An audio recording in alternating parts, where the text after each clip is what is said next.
ఏపీలో అధికారంలోకి వచ్చిన కూటమి ప్రభుత్వం హామీల అమలు దిశగా అడుగులు వేస్తోంది.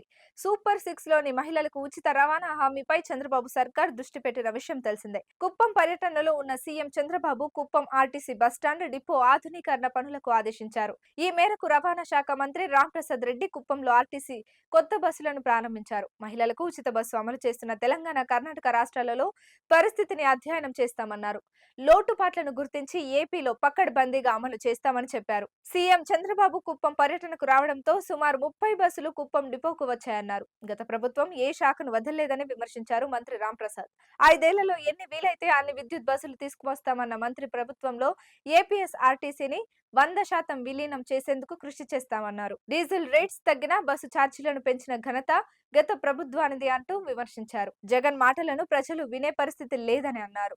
రాజకీయ పార్టీల సభలకు ఆర్టీసీ బస్సుకు ఫ్రీగా వాడామన్నారు మంత్రి రాంప్రసాద్.